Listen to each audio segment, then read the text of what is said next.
Oh, hi everyone. So, there's a video that I've been wanting to make for a while. There are all kinds of facts and figures and things that I could give you to back up what I'm saying, but I guess a lot of people are going to already have a lot of background knowledge on this topic. And, well, recently, I've really been thinking a lot about Facebook and social media, and I love these technologies. They're really great forms of communication, but there is a dark side to this technology as well. So there's addiction for one thing. These technologies are designed to be very addictive, like they emulate slot machines. When you scroll down in one of your feeds, it's almost like you're kind of gambling. You don't know what's going to come up next. Is it going to be something really good, or is it going to be something not so good?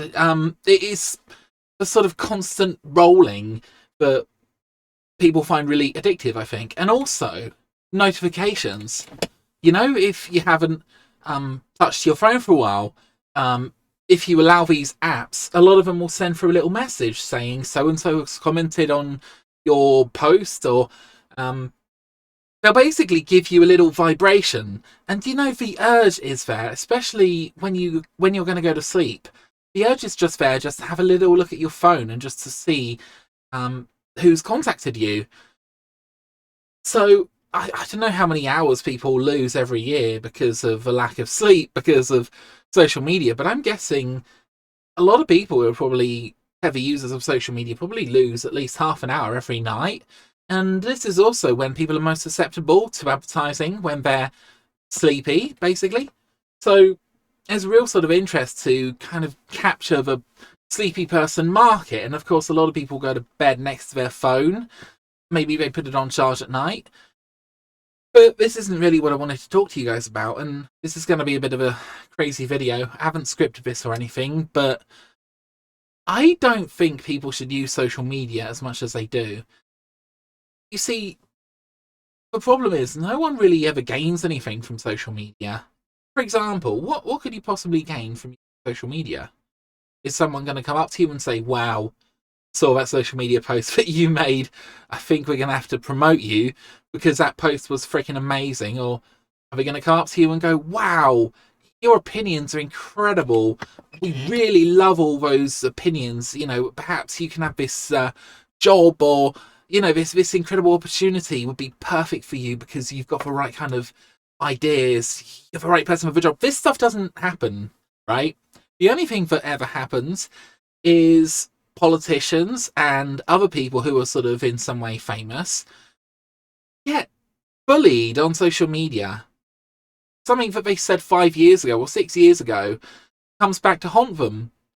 I mean, the immediate example that comes to mind is, if you guys know of Sargon of Akkad, pretty famous YouTuber, Carl Benjamin.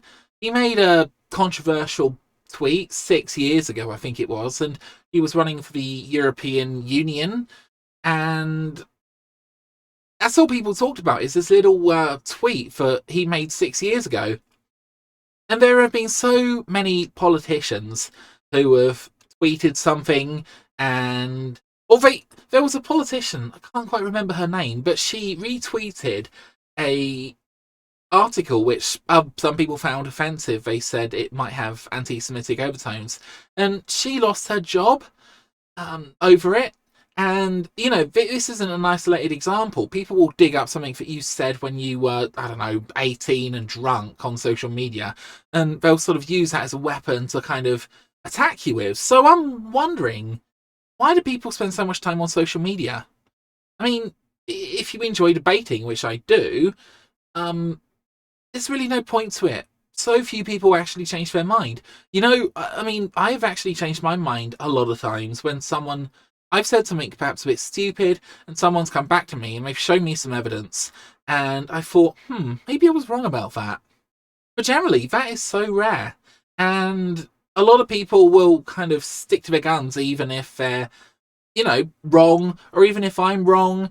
Happens all the time, and it is completely pointless. It is a waste of time. I mean, the other day, I saw a political tweet. Actually, it was a Facebook post, and I kind of sat there for like half an hour, and I wrote out this big long thing, And then I kind of sent it. And then I was sort of waiting for the reply, and I thought, I've just spent half an hour doing that. What I have done with that half an hour of my finite lifetime that's like more valuable than sitting on the couch typing out stuff on my phone. Well, to be honest, nearly anything is more valuable than that. It is a complete waste of time. It is using energy. It is not really helping anybody. And people are just going to read my thing and they're just going to say, well, we disagree. I mean, complete waste of time. Anyway, I've made a few decisions recently, but I'm going to stop using social media so much. And to be honest, this has been a big part of my job for a long time. I've worked a lot in media and advertising, and especially social media, because it's something I live and breathe, I guess. And, you know, if I want to, I could go on any group on Facebook now, and I could pretty much get 500 comments, 1,000 likes. You know, I do this all the time. I can engineer something that is really popular, and there's a certain joy in it, and I quite enjoy that. But the political stuff, people really don't appreciate it. You know, it is divisive, and honestly, the laws in this country are crazy. They really are. So, for example, there are laws about gross offence. Okay, some people are really offended over everything. They really are. There is certain medical conditions such as borderline personality disorder that means some people are going to be really, really offended, grossly offended over a lot of stuff that happens on the internet. And that is a crime in the UK. If you report someone to the police for saying something that's grossly offensive, then they can prosecute you. And that's ridiculous. I mean, there are cases where things people say are not acceptable. I agree. But saying anything that's grossly offensive is a crime. For example, a while ago, there was a young woman, and she posted some rap lyrics for her, I believe it was her dead friend. And a police officer saw this. The police officer was offended. So the police officer took this to a judge, and the judge agreed. These rap lyrics were very offensive. So they gave her a massive fine, you know? They basically gave her, I think they gave her a criminal record, though I'd have to double check that. But this kind of stuff doesn't get reported on. The people who are actually being attacked by these, what would you say, frivolous lawsuits, really, I mean, this frivolous, ridiculous law that is too generalist, they don't want to go to the media because they probably don't want the hassle. There have been people who have been prosecuted. I mean, Mark Meacham is the classic example. You know, he was dragged through the courts for 2 years over a silly little video that he made of his dog. And here's the thing. The police found out that the video existed, and then what they did, they sent the video to Jewish groups and said, does this offend you?